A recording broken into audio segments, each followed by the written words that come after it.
upang dito ay linawin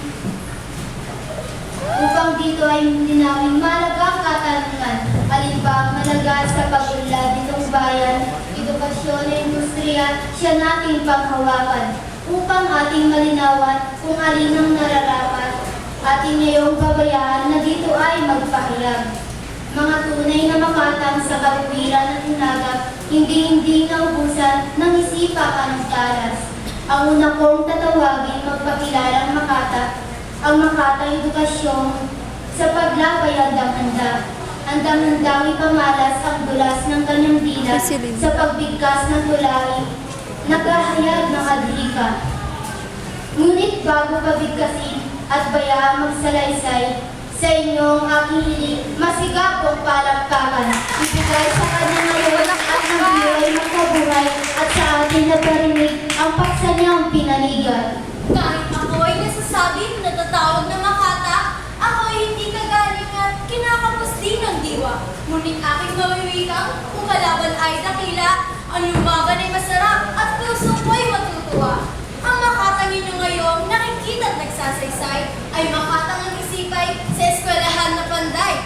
Kaya ngayon napili ko sa usapan ay panigan, ay panig ng edukasyong ginto man din ang kapantay. Makata ng industriya ngayon na may tatawagin, na sa atin ay humarap at magpadya ng nasahin. Pakilala kung sino siya at sa atin ay bigkasin, ang katwirang hinabi niya sa panlaban na bigkasin. Ngunit bago pabigkasin at bayaang magsalaysay, palakpakan sa kanya nagbibigay kasiyahan, kasiyahang maghahayag sa pagbigkas na mahusay.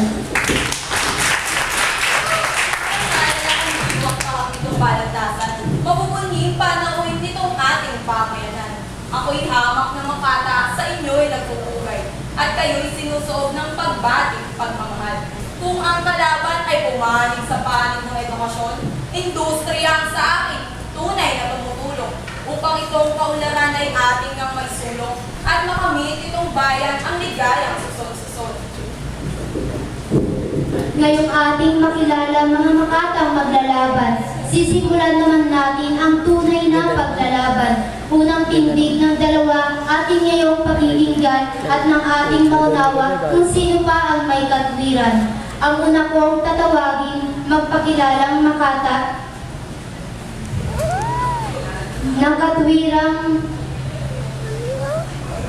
ng katwirang gintong-ginto, punong-puno ng hinagap.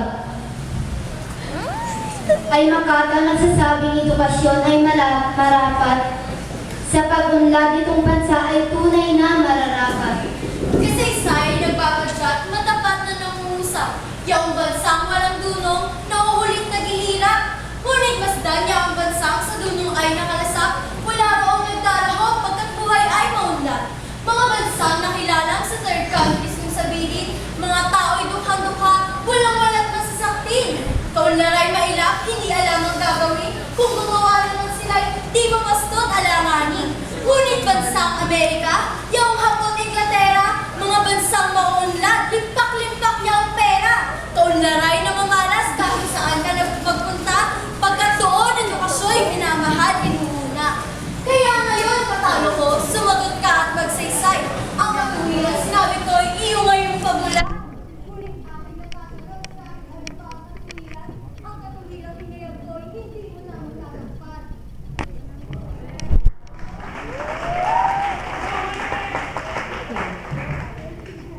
Patalo ko'y bilang manok may nahing nagpuputak. Hindi pa man lumalayo kay rami ng may naknak. Baka hindi mo natatanggap ang tao raw na masagtan.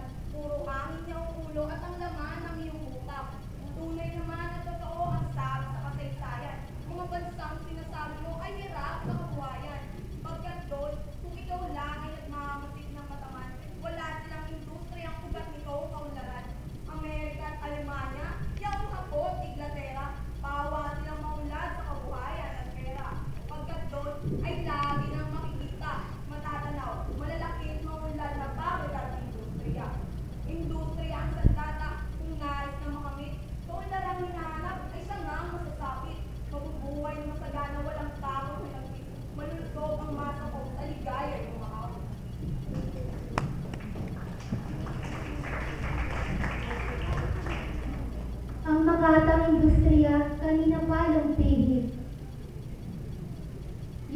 kanyang kalooban nagpupuyos na sa inis. Kay marahil kundi lamang.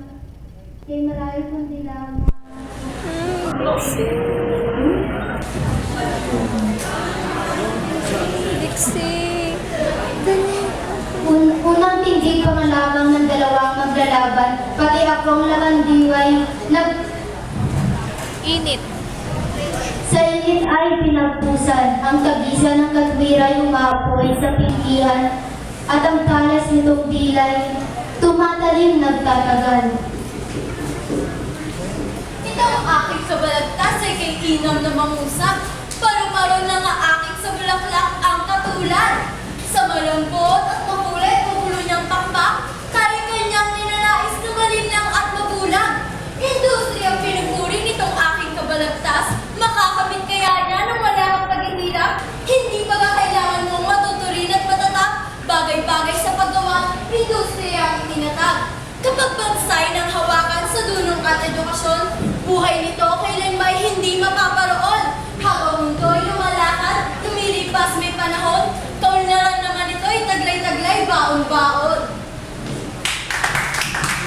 Sabi ko na at magpipilit katalo ko yung mga ngatwiran. Pati matuwid pinalungtot at nilabo itong linaw. Sa bintang mong industriya ko'y walang hirap kung nakamtan. Ito'y maliit, di totoo pagkat dugo ang puhunan. Ang salaping puhunan ko, pawis ko ang pinagmulan. Ang makina sa pabrika, nagpalakad itong kamay.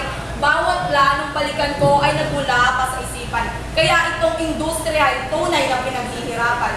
Mga bansang dati-rati, pagsasaka ang puhunan. Isa-isang lumipat, pagsasaka ang puhunan. Paano? Batig nila na sa akin lang makakamtan. Kaunlarang nagmailat kay ahang nasa sa kamay. Kapag ikaw katalo ko ay nagpilit sa kamuriran at mata mo'y pinikit at tenga mo'y pinasakan, aasahan mo at diwa mo'y walang labing matatanaw. Hindi ganda ang bantilawan at kunwaring kagandahan.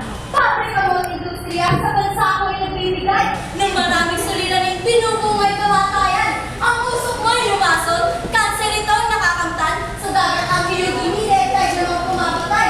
Ngunit kapag edukasyon ay piniling makapiling, ang bayan na ay nagsaya, pagkat ang dunong ay narinig. Maharap ng panatag, suliraning dumarating, sa unaway nabubuhay, tulong-tulong sa paghiling. Ang hirap sa katalo ko katwiray pinipilit sa paksa ng pagmilya-milya na ang liis. Maano kung wala ka ng masabing kabutihan, mabuti pa at sumuko at umayaw na sa labanan.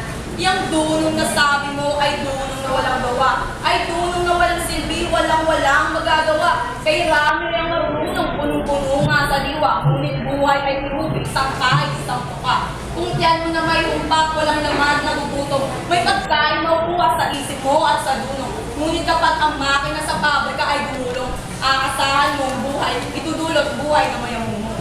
Ang ligay nitong bayan, kaya lamang makakamit. Kapag itong edukasyon, siya nating kinaniig. Ang tulong na iyong hanap, sa leeg mo ay isasabi. Kaunlaran ang iyong hangad, siya nito ang iyahatid. Ang hirap sa kalaban ko, kitang kakulitan. Kahit wala na sa ayos, nagpipilis mga tiran. Maano kung wala ka ng masabing kabutihan, mapasipat, sumuko at sumayaw na sa labanan.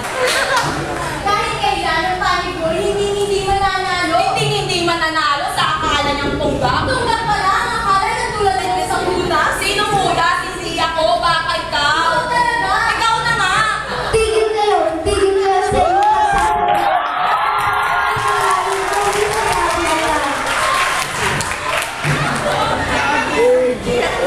Katwiran ko ay nangawin at narinig nitong bayan.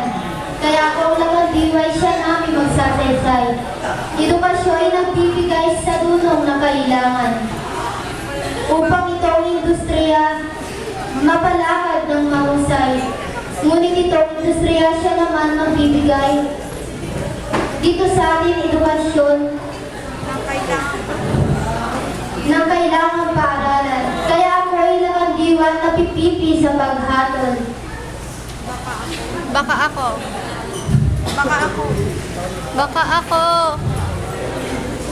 Baka ako ay mahilo, bansa natin maparoon.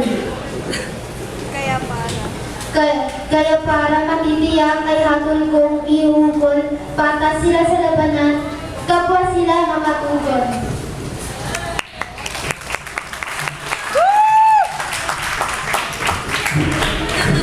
Nice, nice.